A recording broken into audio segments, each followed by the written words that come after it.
So how is everyone doing? Yeah, good. Everybody feeling good? Yes. Nice. Yeah, a lot of good vibes, happening in the world, and things are picking up a lot for a lot of people, and it's great to see that.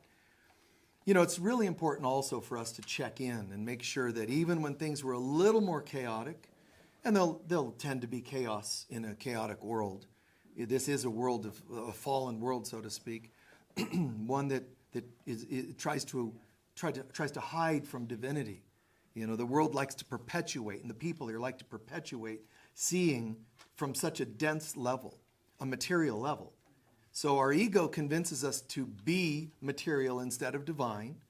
And if we decide to allow ourselves to be material instead of divine, we're going to see materially, which means you're going to see gender and race and so on and so on. And then, because we feel separate, we're going to react to gender and race and whatever happens to be our raw nerve.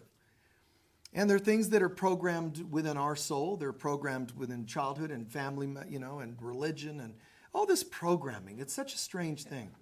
It's like some weird sci-fi movie where everybody, went into some trance and just started acting nuts.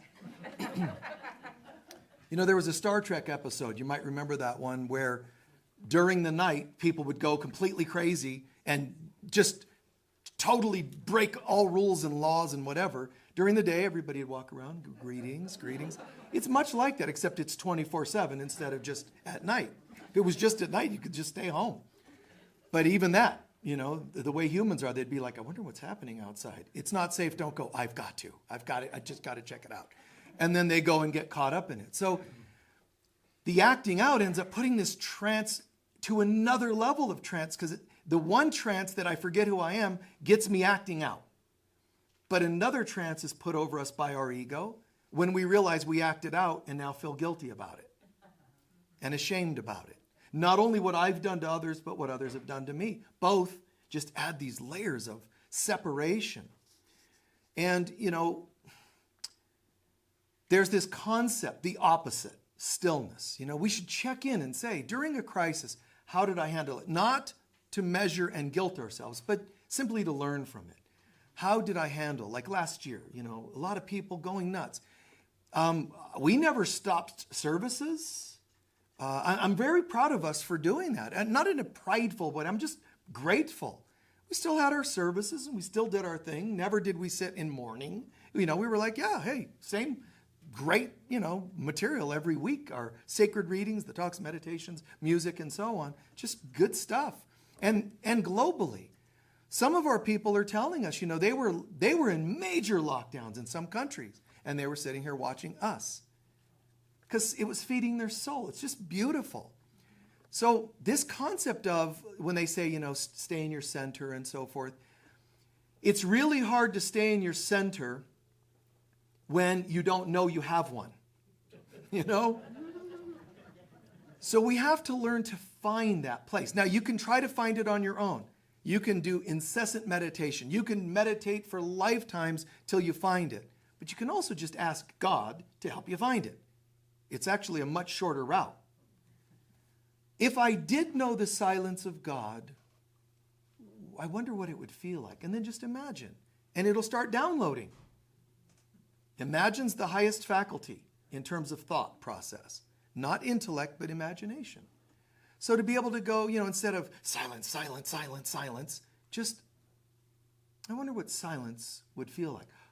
And it already starts happening because you're in the imagination of it, so the mind can download it to the being, because you're literally saying, I imagine what it would be like. I wonder. And therefore, it starts coming. When you're thinking about it as a separate thing, it stays separate. When you imagine it here, it starts downloading here, because that's where your mind went. Now, I'm doing a one-year course. We do, one lesson per month. You can still sign up with us. It's the Ascension into Christ Consciousness. In the course, I think it's this month or next, we're going to talk more extensively about silence and the layers of silence that we go into. But for now, I'll just at least say that there is this thing that seems to happen between dimensions, like a silence. When you have a really profound meditation, you're finding that silence. when you choose not to react to people and their stuff, everybody's crazy narratives. You can have people not like you, and they can have, I don't care how detailed their story is about why they don't like you. When you're in the I don't like, that can't be God. And so what they'll do is, well, let's see, deep down, I know that if I'm upset with somebody, and I can even pretend I'm not upset with them, because I can smile. I do not hate you. I do not. You see, I'm smiling. Liar, hypocrite. You're just, please, before this hurts you, own it. Something has hurt you or upset you. See it. Own it. Then you can surrender it and replace it with divine feeling, love, peace, happiness. Anger is never justified, A Course in Miracles tells us, right? So that means when you say, I want to get somebody back for something, or I'm never going to forgive somebody. And one of you, you might be online, wrote in a testimony or a post or something and said something so-and-so did is unforgivable. I think it was your mother, she did. And I understand. I think you called her spawn of Satan in the email you sent. I swear, that's the wording the person used. I get it. See, I'm not going to be like, oh my God, that's a horrible phrase. I get it. She might have worn a cape and had fangs and the whole thing. Whatever. She might have had little, points on her head and a tail. I understand. And if she walked around with a pitchfork, I understand why it would have seemed that way. But be careful. This person who says it's unforgivable, or I'm going to teach you a lesson, or I'm going to get back at you, or whatever, I'm in some other lifetime, or I'm going to curse you, I'm going to hate you, I'm going to spread gossip. None of that is God. And all you're doing is destroying yourself. Even if you can cause harm to other people and say, see, I got them back. Don't you guys know anything about black magic? You've just thrown out a boomerang and it's coming back. It's got to. That's what energy does. You send out evil thoughts towards people. If you justify it in any pretty wording, I'm just giving them divine karma. You can dress it up, put a ribbon on it. But thoughts do not leave their source. If I have thoughts and negatives and hurts and hates, and I send them out, they're going to go out like my children, and eventually they're coming back to roost. They're going to come back like your worst children. I know some of you have kids move back and they're not terrible kids, but you think that's something. This is when all your most evil intentions and thoughts and feelings, they come back. And then you wonder why, out of the blue, it seems like something harms you in your life. Just peace, peace, peace to everybody. And it's not always easy. Last year, you hear and see things going on in the world and it triggers. So there's no way I can forgive or be at peace. Yes, you can.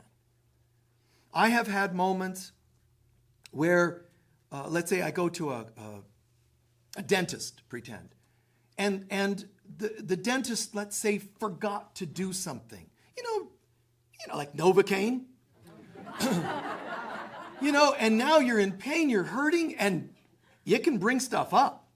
This can bring up past life, medieval torture. All the sound of it. Sorry, I forgot you had issues with dentists. He's reliving stuff back there. So guys, this can happen. And all I think about is my job is to love the person. My job is to, and sometimes it seems like I have done that in my life almost to a fault. I say almost because technically there's no limit to love and forgiveness. But there are moments when I've had to go, okay, I'm going to forget that and let that be. And even go back at least once to kind of process and prove to myself that I'm not holding any weirdness. You follow? That's what I do. I tend to be able to, or try to, give people a second chance, a third chance, and so on. Whether it's a chiropractor or a dentist or a massage therapist or whatever it happens to be. I try it out because I want to be that process myself. I want to be an embodiment of that forgiving and allowing. And hey, I want to make sure I'm okay. If I don't go back, I want to know that I don't have any triggers about it. That's me. But this world has stuff, and it's hard to, be in your center. And I'm not telling you to do something. if you've gone for a surgery and you're one of those medical cases where they say you went in for a pedicure and they actually removed, your kidneys, I get why it might be upsetting. I get that might change your life and your health forever. I would just try my best to not say, I'll never trust medical profession again. I would be careful about those major statements that are coming from my being in pain. It's not easy, but still. And it's important to have boundaries and so forth, but just to be at peace. Because when something's triggered me, what I need is my center. What's the center? One thing is the center is your silence. When your head's still talking and your mouth is still talking about how loving and forgiving you are, you really still don't get it. If you're so at peace and loving and forgiving, why are you still talking and hurting? So you have to go into this quiet place. And it's not an easy place to go, but you can use visualizations to get you there. One of my favorites in A Course in Miracles. Picture that you're moving through some dense clouds and you can barely navigate through them. And that's your stuff. That's the stuff that's triggered you today, the pain, or somebody ripped you off. So, there's stories of seniors being taken advantage of by these financial manipulators. Man, that's disgusting. And if you're one of them, you're scared. I mean, there's not always family that's going to take care of you. So that's really tragic stuff. Karma on the others, that's true. But for that person, do I just tell them, oh, you just need to calm and quiet yourself? No. Sometimes I would say scream, cry, and do what you need to do externally to get that out of your system, but try to do it as soon as possible and as thoroughly as possible so that you can come back to peace. You cry as deeply as you can and then back to God. Peace. The crying isn't your connection to God. It's making room for a connection. You're screaming, and I don't care if you scream hatreds. Get it out. Get it out. Because God will never hold our grievances against us at all, but we do. So scream it out. Get it out of your system. Pound on a pillow, whatever. Then you're coming back to the silence, hopefully. So in theory, what we're talking about today is no matter what's happening in the world, the storm's spinning, find the eye of the storm. No matter what has happened to you, talk it, scream it, write it, come back to the center again. So when you have a process in healing and you can come back to center, when there's crisis in the world and you can come back to center, or you have a profound meditation, that center, they're all the same technically. You're taking what was and changing it into what is. This different thing. Now, when people do this often enough, meditatively and in their life circumstances, see, if you meditate, silence, isn't that amazing? But in your life, you're always like, I hate everybody. It's just all it is theory. I'm not saying it's wrong or inaccurate. If you say, wow, I had such a peaceful meditation, I'm very happy for you. But I know it's just a theory because it's more like a daydream. If you meditate peace and you don't live it, it's just kind of a daydream, which is better than nothing. If you try your best to live it, but you don't know how to feel it in a meditation, for example, you're again getting only one half of it. Know how to go there spiritually in meditation. Know how to go there in your day-to-day life as well. So, without going into all the layers of what silence, because there's several layers of this silence that we go into. Without going into all of them, let me just say, generally speaking, there is a veil, a silence that you go through when you're coming from the material world to the spiritual world. There's actually sublayers, but for now, there's just this silence. Now, the silence for some people, it's like noise, noise, noise, noise. And it's like, wow, this floaty, drifty feeling. Some people, literally, it's like an ear-popping poof. And you went into another dimension. You'll actually like an altitude shift. There'll be this, and oh my God, did I just lose my hearing? Other people, it's this horrible falling into a dark abyss.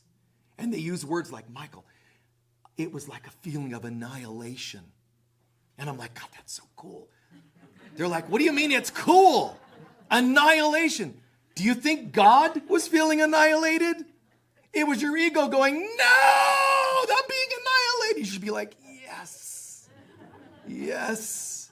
And all it is I'm melting. It's just the wicked witch, ego. I'm feeling annihilated. Just say, wait. God cannot be annihilated. It's the false me that's dying. Yes, it feels, because it does, it feels sometimes intimidating, and just keep doing your best to go. I remember in a mastery course I did once, I do that once a year, but we used to do it as a very involved process. You know, we used to be able to have people come together at a retreat and do all kinds of things. And the world's trimmed everything back now to where, you know, you can barely do things online without people having problems. But we did this process, and one of the exercises, you know, you can do a very simple thing. You stand, you have a group of people behind you, and you fall back, they catch you. It's pretty cool. Get on like a 10-foot ladder, you know, and fall back. It's kind of intimidating. This is like 100th or 1,000th of what it's like to enter that global, spiritual, cosmic abyss silence. And so I remember folks going, you know, one after another of the people that attended, they fall back, we catch them, you know, and it's amazing because you're just free falling. Boom, get caught, right? And then we were all leaving and somebody goes, oh, Michael, it's your turn. I'm like, oh, God, no. I was like, oh, no. But they called me on it. I'm like, nobody knows that inside I'm like, it's true. It's a visceral thing. So I'm, you know, just outside. Okay. I get to the top of the ladder. Oh, God. You know, and they're going, okay, you know, tell us when you're ready. And then, okay, I'm ready. Now, I'm doing it like anybody. The difference between us is feel the fear, but do it anyway. That's mastery. Feeling the mastery doesn't mean feeling the fear doesn't mean you're not a master. It's, can you push through it? Find the peace and the center despite what's happening. So I was up there and it's like, oh man, this is intimidating. I feel it. Nobody can see that or hear that, but I felt it. And then the point was, okay, ready. And I went, okay. And I didn't just fall back. I leapt, boom, you know, and they caught me. They stood me up. They said, wow, that was pretty amazing. You like free, like you jumped back. And yeah. And inside them, I could still feel the nerves. I could still feel the nerves like this inside. But I'm just walking. And I'm thinking, oh my God. You're going to feel stuff. You know, in a divorce, when one of your children are sick, it's going to be this world. But what do you do about it? And, you know, I just went. And this world is this constant spinning of stuff. Now, some of us have a more, you know, generally a more decent and peaceful life, generally speaking, you know. But there's still stuff in the world, and there's still stuff on TV. And how you react to it is sort of a statement of not just how you're living your life, but how often do you go to your center to fill your canteen in the desert? You go to an oasis, you got to go to God. Now, if you just go, no, I just have nutrients. Coffee. I just have a cigarette. Do what you want to do. But the more you reach to material things, the more material you are. Is that bad? No. It's just a nice confirmation that you're still very material based. You know, technically, there are 3 states of consciousness with which you go into prayer. Material prayer, soul level prayer, and spiritual prayer. Material prayer is, I want.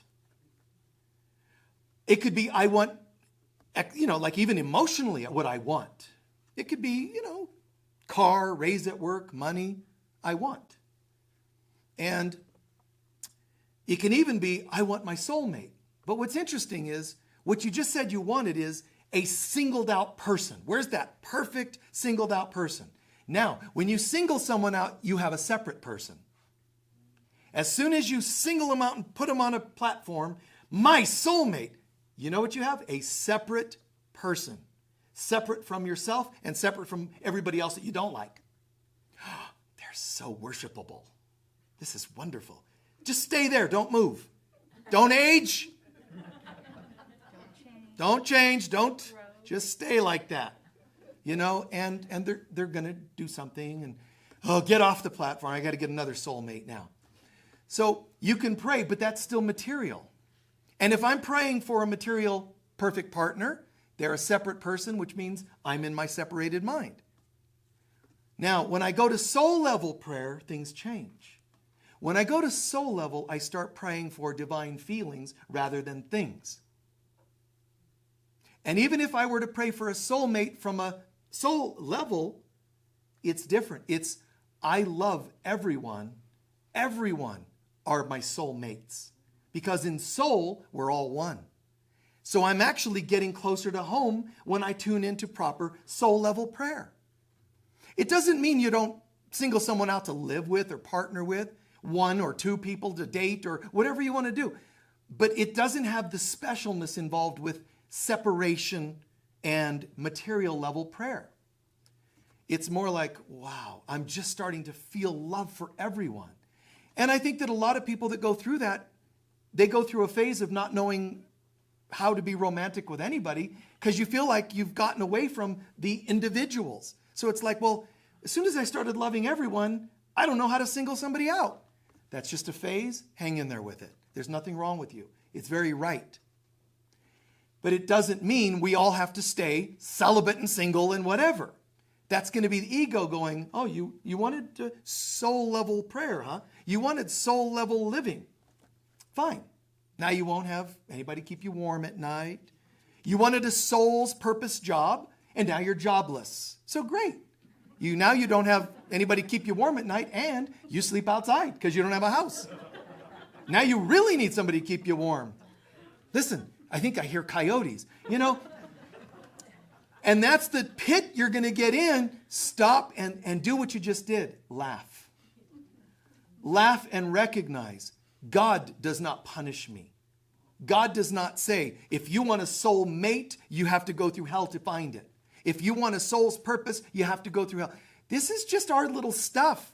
Because when you go through that dark night process, meaning the transitional piece, you're technically going through volumed, this is going to sound strange, you're going through stages of the silence that still has volume. When you're going through hell, you're halfway home. Hell wasn't designed by God, but it was put there by our ego to say, don't go here. Because on the other side of the silence, on the other side of the dark night and the tests of life are what? God. So the ego's like, we got to keep you from going there. You ever see like sci-fi movies where the evil wizard creates a wall of fire so nobody can, pass that? Eventually the hero's like, no, and they go through the fire. And generally it was an illusion. So the universe is calling for brave souls. Can you turn around and go within instead of talking about outside? Material prayer. I just wish, as soon as you're talking, you're likely to be more material in your prayer. That doesn't mean it's bad. Get it out. Just get it out. I don't like this, I don't like this, and I wish, get it all out of your system. And then come to soul level prayer. Deeper silence. I got out all my words now. Now let me center more inside my heart and soul.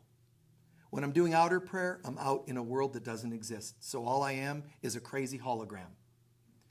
I want to go somewhere else and you go here. And my heart, what do I really want? A car really want. You go here, and this is only the word feeling. So you don't talk about stuff if you're doing a heart level prayer. What I really want is peace. And remember, if ever you say, that's what I'm looking for, longing for, ready for, and now accepting peace or happiness, joy, whatever, a divine feeling. And remember, when you're doing this, there's two halves to it. If ever you say, I got it, I'm going to take Michael's advice, I'm looking for peace. If you ended with only you getting the peace, you still only got half of it. It's never complete until you wish it upon others, including the people you most are praying to get rid of. I want to get rid of them, and them. And then, oh, look, I'm going to go to peace now. I did the material prayer. I want them out of my life. Now soul level prayer. Aren't I wonderful? You're only getting half of it. Can you pray for peace for the people that are causing a lack of peace? Can you pray for prosperity to people that don't seem like they deserve it? It is, when you do this, I want peace for them, prosperity for them. When you can do that, what you're really saying is, I want us all to go home. All of us. Single someone out, my soulmate and I are going to go, nobody else. It's not healthy. So soul level prayer is we. It's more cosmic and beautiful. There is such a thing as spiritual prayer. And that's divine prayer. Now, with each level you're doing here, the material, the soul level, and the spiritual, in a sense you could say you're also, every time you're doing any one of these, you're going through other layers of your veil or your silence. When I push through my dark night, I will find silence. And then on the other side of silence is God. God is not, when you hear the still small voice, that's God in the Bible and in some people's teachings. Go look for the still small. God is not small. God is not a voice. And it's not the stillness itself. It's on the other side of those. So there are people who do long-term meditation techniques. I'm the ultimate silence. Silence and silence. So you meditate, you learn how to still your mind, which is a mental discipline. I'm learning to discipline my mind. Shh, stillness, stillness. And then you start to hear, hello, my beloved child. Shh, shh, quiet. Trying to find stillness. You're shushing God, and it's like, never mind. You've made stillness into God.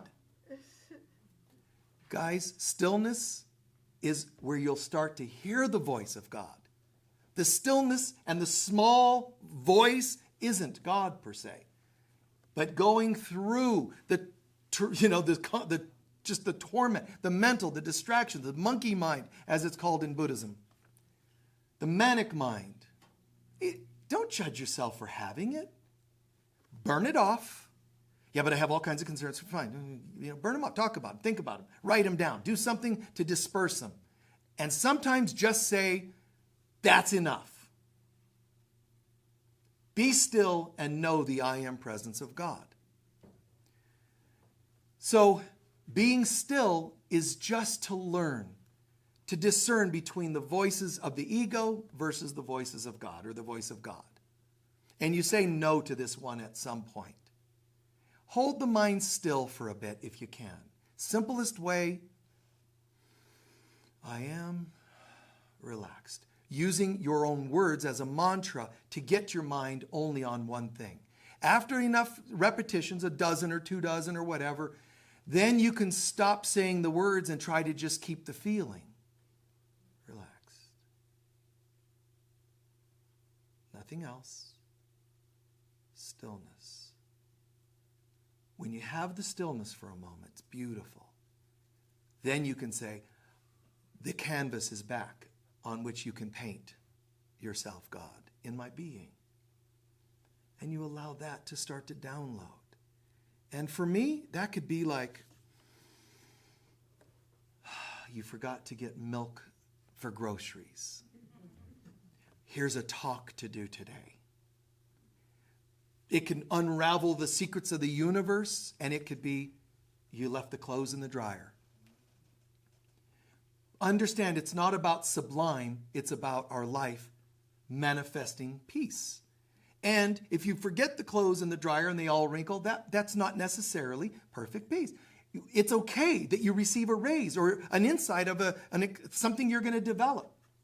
The guy Steve Jobs said he went to a Buddhist temple in California and had the idea for Apple. You can have inventions, you can have solutions, you can even have like challenged relationships, an idea come to you on what to say or not say to somebody. That's how practical is the presence of God. It's not supposed to be all sublime. I've been teaching, for a long time. From the very first time, I would say the first couple times I spoke, I was nervous, just like the latter story I shared. There was a nervousness, butterflies. But as the saying goes, go ahead and have butterflies, but make them fly in formation. Like in other words, come on. You take all the, and you lighten up. Let's get this done. And as I saw the effects of the teaching and people going, wow, I decided to get over myself. Meaning, I can worry, but wait, it works. And they like it. So now, you're allowed to listen to either, but which one do you choose to? And I could say, you know what? I'm going to retire you for lack of work. It's not like, oh my God, don't hide from the thoughts. Look at them. Intelligently go, yeah, you just don't have a place here. And that's what it means. Get behind me, Satan. There are people even in spiritual towns like this that gossip and obsess the negatives and whatever little things. And I just advise you more and more boldly, sometimes even saying the words, get behind me, Satan. That'll put them into some past life regression center in town, because they're going to be like, oh, I hate them, how dare them. But you know what? Sometimes just, you know what? Why are you doing that? I'm not interested. It sounds to me like you're really still coming from a dark, primitive, fear-based place. And that's not what I want to do. I don't care if it's a relative, a friend, a colleague. All of us. It's no to the voices. Moses had to be in a right place in his mind to be able to say, you know what? There's water, Egyptians. Water, Egyptians. I'm going to go swimming today. This is not good. So I'm going, and if God doesn't show up and part the sea, I'll swim it. But I'm not interested in enslavement. I'm not interested in that life, my past. That world, it's symbolic of our junk of the past. So in we go. And God says, you know what? I'm going to part the sea. And you know why? Not because it was all just premeditated. If Moses would not have said, I don't care what happens, I'm not going to feed the past anymore. One of the points to the miracle that happened was because he said, I'm going for what I know is right, the water said, we're not right, so we'll get out of your way. We are not part of your new life. Imagine the particles of water saying, sorry about that, our bad, and bow and back off. Doesn't that kick butt? Isn't that cool? It's just wonderful. That's it. A Course in Miracles tells you trees will bow to shade you when you need shade. When we get in the right mind. But the world will tell you, no, that right mind stuff, that's nice, when you're at a spiritual center. Oh, namaste, and be all spiritual. But when the stuff happens, the letter from the tax man, I just know they're coming to get me for that 25 cents from 80 years ago. The mind obsesses all the things that could go wrong. Oh, I've got to have surgery or something, and I'm going to go have my eyes tweezed, my eyebrows tweezed, and I just know that they're going to accidentally pluck my eyes out. So people obsess in crazy ways on all the things that could go wrong. If you were to add up, let's pretend in your whole life you only daydream negatives like this 100 times. And it's really more like 1 trillion. But let's pretend it's 100. Out of 100, only like 2 of them ever happened. How come more people don't go, wait a minute. It never happens. So I think I'll just focus on, I'm fine. Not to mention that by doing so, I'm going back to filling my canteen. I need to find my center when I can. I need to refill every day with the presence of God. Refill with the presence of God. Why? Because I'm going in. Some people go, this is great. I'm swimming. I'm in the oasis. There was a pool of water here. The desert. I just walked 100 miles and I don't know how many more are left. Oh, but now that I've gotten to the oasis, had some water, splashed, I washed off, I probably don't need any more. I'll just start walking again. That's dangerous. But you think you don't need it because your belly is full. Fill the canteen. Don't think you can get through life without God. well, I kind of did okay because instead of calling on God, there's people that have tried recovery groups.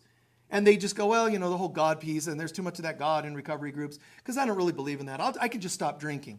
You're endangering yourself.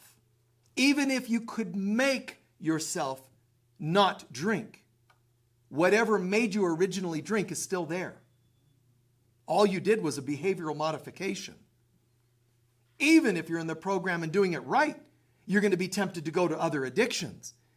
So at least, needless to say, without doing this properly, you're going to have ego just trying to remanifest in some other form. I can't do this alone is not a statement of self-humiliation. It's actually a true statement. I can't do this alone because I'm not alone. It's a statement of fact. I have everyone in the universe that are my brothers and sisters that can help lift me. Will they all do it? Probably not. But if I can affirm that they all have the Christ in them, they will start to lift me. Because if I can see the good in them, I'll find the good in them. And more people become friends. And the same with, I'm not only one with everybody here, I'm one with God. So you and I, we have all the power and the wisdom to get through anything this life can throw at us. We have all that we need. And we need to remember that. We need to affirm it. We need to remind ourselves. But don't do it just in your head. Do it as a feeling. Breathing that in. I'm scared right now, but God, be with me. Not get me out of this mess. Be with me while I'm in this mess. Help me to see it differently. Help me to see that, there's a center. There's this silence that's powerful. This still small voice that we're going towards on the other side of the silence, this thing that can speak to me while I'm in my silence, my center, that thing is the presence of God. And even though it sounds passive and quiet silence, it's far, far greater than all the noise on the outside because the noise isn't even real. The reason the world is so noisy is so that it can convince itself that it exists. Isn't that amazing? Oh, you again. Just say that. Oh, you again. And wow. And the louder it speaks, people that don't like you, the louder they speak and the more they come up with stuff to not like you about. The more they dislike themselves, and they won't admit that. The more they dislike themselves, and the louder they get, the more they don't want to realize that. So to be able to stop and go, wow, I was getting really loud and convincing. No, but you need to know, and everybody needs to be paranoid, and oh my God. All the government officials, they're actually aliens, and they're all coming to suck life out of us. And, there's people on websites that have millions of viewers.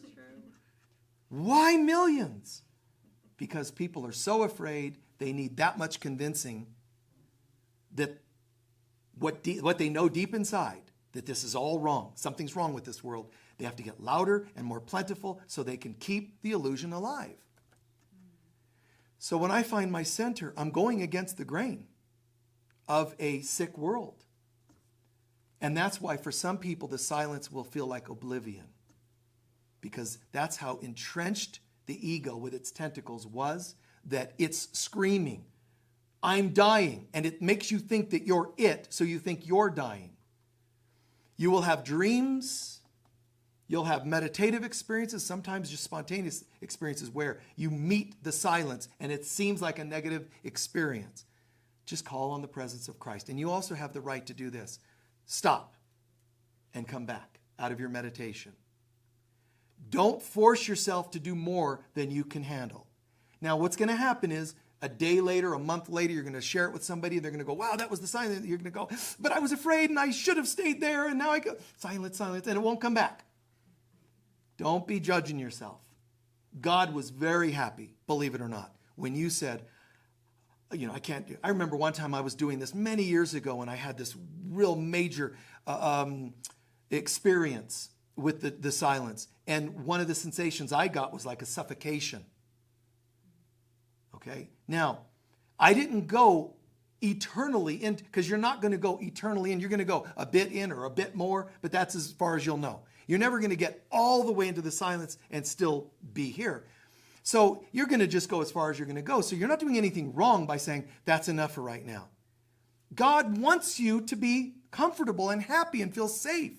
So when you go into those moments of silence, if you ever have a negative, call on the presence of the light, God, Christ, or whatever you use, and you can say, that's enough. But don't forget, if you start to guilt yourself later, say, no, that was God's will that I stopped that. And it's okay. Don't shame it. That way it can find room in you to come back again. And anytime you go to find silence, have found silence, please let it become integrated into your being and bring it into your life and bring it into the world.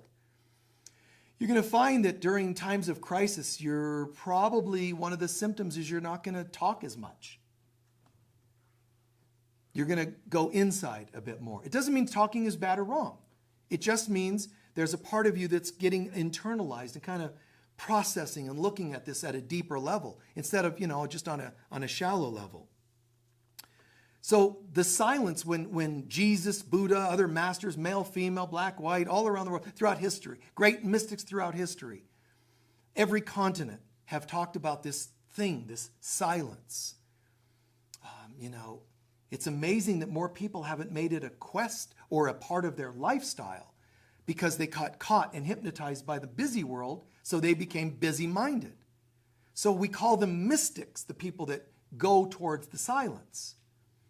But really, they're just people that made right decision. To go to the oasis, fill the canteen, and no, I'm still in this world, but I'm going to fill my canteen so I can take the waters of life with me when I go into this world. Meaning, I go into a courtroom, or I go into work, or I go into traffic, and I'm going to just do my best to keep that with me, because I remembered to fill up this morning. See, if I start my day at a 0 out of 10, at a 0 in terms of spiritual replenishment, I'm already at my end. So now, traffic. You're doing hand mudras to everybody, You're flipping them off, and cussing, and because you got nothing left. But be honest, think about this. If you filled up to a 5 and you're kind of, not even a 10, just a 5, and you're kind of, I just feel really good. You'll be able to hold it longer. Start your day with God, and you'll be able to hold your center longer. And I don't care if it only lasted an hour, because if you hadn't filled up, it wouldn't have lasted an hour. Be grateful that it lasted an hour, and at the end of your day, remember to give thanks for the times it worked at all, because that'll make it integrate more, and you'll know next time it's going to last even longer. Till pretty soon, day and night, you have that presence. It's kind of cool. You still slip, we're humans, but you just seem to bounce back faster. This works on every level of our lives. I've taught for so many years, as I said, and I don't think I've ever had people say, that talk, you just weren't plugged in, or that sucked, or I've never really heard that. Somebody might not like a talk, that's fine. But I'm just saying, generally, I just stand up and boom, and we go. And that's not just a compliment to myself. I've never missed a workshop, never missed a talk, never, just been doing this all my life, teaching, and it feels great. But you know what? It's to say that when we plug in, this can fill every part of our lives. It will fill every part of our lives if we start our day with God, get the sustenance, plug in, get filled up, but also believe that this works. Somehow, I have a life where I do this, day and night. That helps. But it would be impractical for people to be expected to do as much, prayer and all the things I do to live the life. It might seem impractical for people who have little ones screaming and they live alone, their partner left them, and they're trying to work 3 jobs. I get that. But it isn't impractical. Just do as much as you can do to start your day with God, and it'll be enough to change things. Sometimes we get so stressed that we only talk to God when we can't take it anymore. That's kind of convenient. When something's not going my way, oh, hey, God, by the way. God's like, why didn't you talk to me yesterday? No, God's going to be there one way or the other, but we're going to punish ourselves and we're going to be living the karmic effects of not having plugged in. So remember, please go to the center, go to the silence, go to the stillness. It isn't that the stillness is God. Go to the stillness and await. Something wonderful can happen. Divine feelings. Some of you have had dreams. When you hear Bible stories about pearly gates and sparkly roads and all kinds, you know what they're describing? They're describing the in-between world. Not heaven, not earth. They're describing Eden, an etheric realm. And that's like the fifth dimension, for example. When you have people go, oh, and I saw a world and the prophets of old and the pearly gates and gold roads and sparkly this, and there was an eternal light and everybody was happy and the lion would lie down with the lamb and so on. There was peace. You know what they're describing? Not heaven. They're describing this world transitioned to a higher dimension of itself, where we act a bit nicer, where we're living the silence. I don't talk as much. I don't think as much. I am. I'm in a state of being instead of doing. So those are not impractical visions people are having. They're seeing, sort of, foreseeing what's coming to this world soon. We're all moving in that direction. But of course, the closer we get to the silence, the ego goes nuts. So there's just all kinds of craziness and it just increases. What you're seeing in the world is nothing compared to what can still come and multiply and multiply and multiply. Riots in the street, that's nothing compared to what can happen. That's nothing to like a World War III, let's say. The ego is not over with yet. Technically it is because the ego is an illusion. But while we live in a time-space lifestyle and belief system, it's going to drag this on and keep things looking more magnified. I'm saying that you and I, it is our job. It's not just an occasional nice thing to have center and peace. I'm saying it's our job. If not us, then who? Somebody's got to make a difference. So think of this as one of your assignments. If you go to work and people are nuts at work, try to be sane in that place. Try to be the voice of sanity. Whatever the case may be, bring peace to somebody. Because when you bring peace, when you bring the pearly gates, you're bringing that center. You're bringing Eden, which is heaven on earth. You're bringing the fifth dimension, not by hating people that don't believe in the fifth dimension or higher dimension or an etheric experience or a light body. Hating people for not believing that isn't the way to go. Being that presence, they're picking it up on some level. No, but I want to pick it up when they say you were right. Say that's not the right mindset.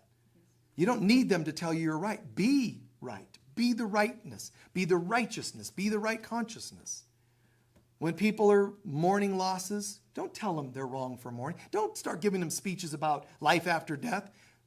Just hold them sometimes. Be the presence as best you can be. And then you know what you've done? You've become the silence that they don't know how to go to. You feel that? You've become this other thing, this alternate reality. Just your vibes, just your knowingness. You didn't have to fix them. You didn't have to force them to get it. You didn't have to make them have visions of purple amethyst in their crown chakra or anything. You just became the same feeling as if they had had that kind of an experience. And they're sometimes going to scratch their head and go, what is that? I've had people do that. So I remember hanging out with a director, Oliver Stone, and we were talking once.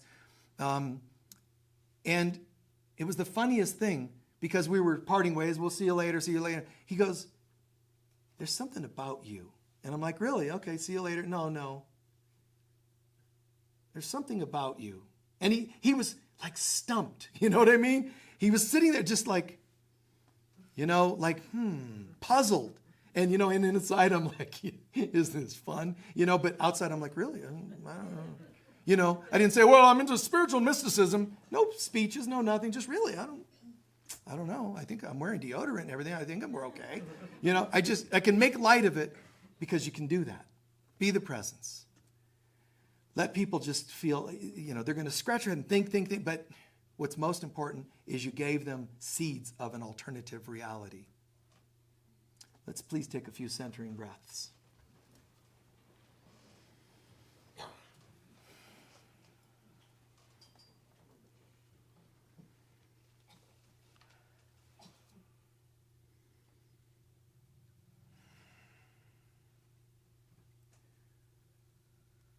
Just a few breaths like I described earlier. I am on the inhale, relaxed on the exhale. And for those of you who can choose, if you choose to and wrap your mind around it, you change the words instead to I am on the inhale and then the words at peace on the exhale. Either one gets you to the same place. They're both a calming effect, have a calming effect. Just whichever one works for you better. I am relaxed or I am at peace. Don't just hear the words. Let it be a tide with each inhale and slowly the exhale. Let it be a feeling like, oh, thank God, I can relax. I can be at peace.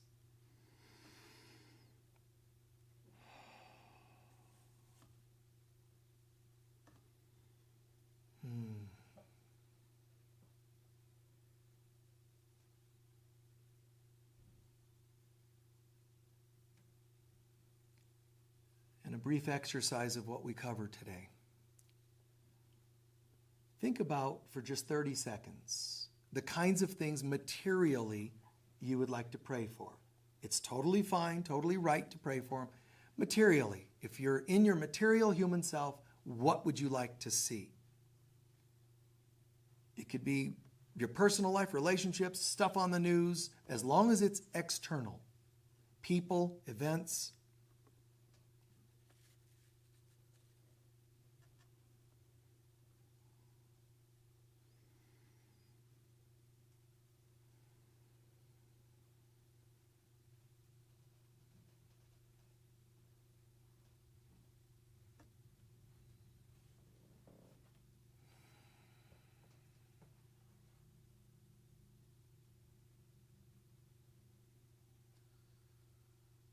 External prayers.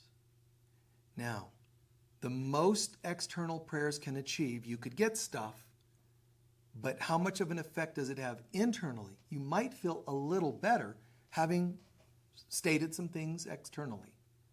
Let's go to let's go to soul level prayer.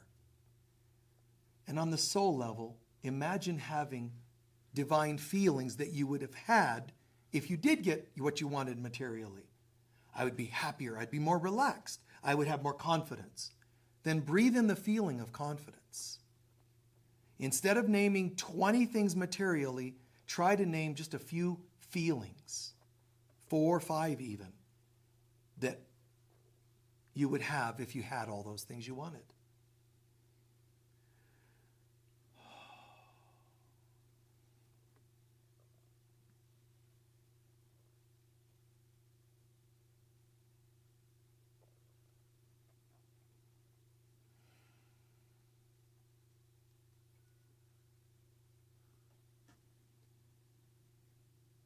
Beautiful.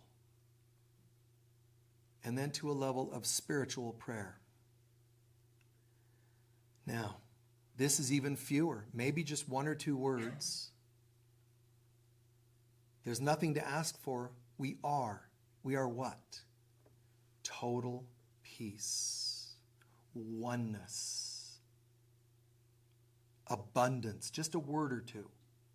And feel like you are the presence. You're not asking for it, like we did in the other 2 levels. I am. Nothing to ask for because I have become.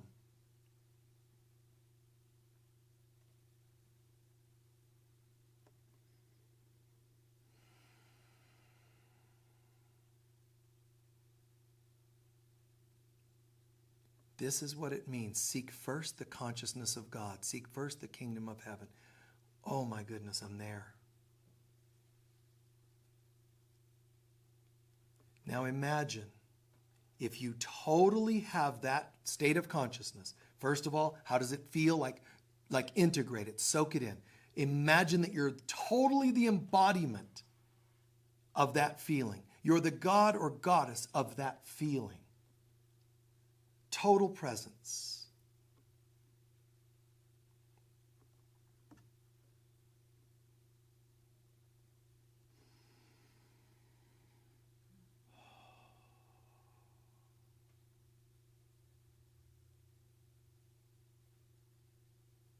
And then tune into this. If you have this presence, how would that affect your soul? In other words, the we. How would it affect your connection to all people? And the earlier words you used on the soul level prayer. Wouldn't it bring most of that to you that you prayed for on a soul level?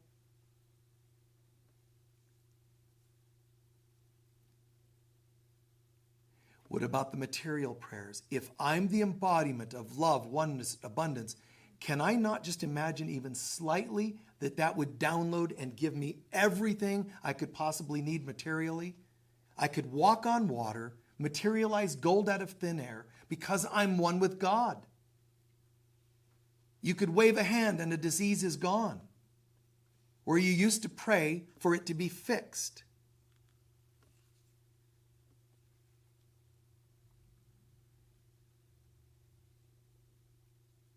And we close with this.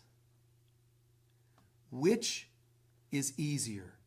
To pray for the material things and get them to all happen, or to go to God and let them download? One, the latter, doesn't involve stress. It's just an allowing. But we have been programmed to believe this doesn't work this way. You have to make things happen if you want them to happen. You have to get to have. This is saying, I need to just be. And it comes.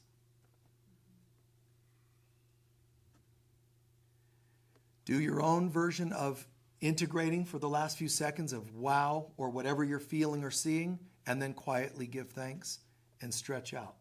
But take your time with that.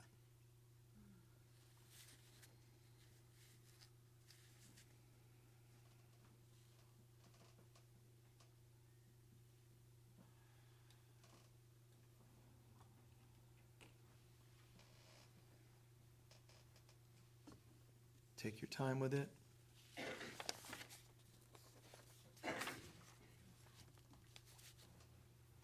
Gradually stretch out.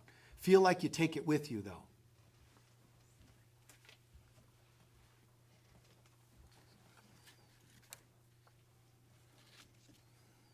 How does it feel?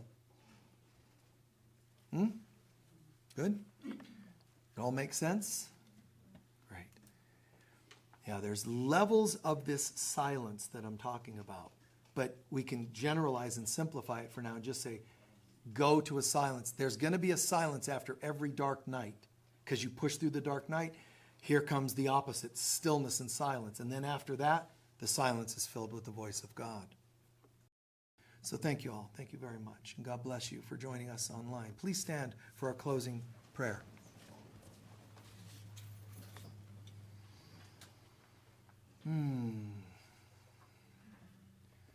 Such gratitude. We tune into that. We tune into the gratitude of what we felt today, what we heard today, the magic of a book you found here in the store, or the person you were next to, what you heard in the talk, the meditation, the Rumi reading, whatever, or just the magic of being with good people. Even if you're watching this from Madagascar, this is fantastic. You know, anywhere in this country, believe it. Believe that this is a place that angels would seek to dwell, and it happens. But you got to hold that vibe. You got to live that life. This is the silence in which God can paint on this canvas. This space that we make is the chalice in which the Holy Spirit can descend and fill us. We know that and we hold that in a state of gratitude. I am improving my life and I'm so grateful. I can tell by the kinds of people I'm around. I can tell by the heightening of my creativity. Something wonderful is happening. Feel that, know that. Be grateful for that so that you own it. And then it can become real, and then it can be magnified.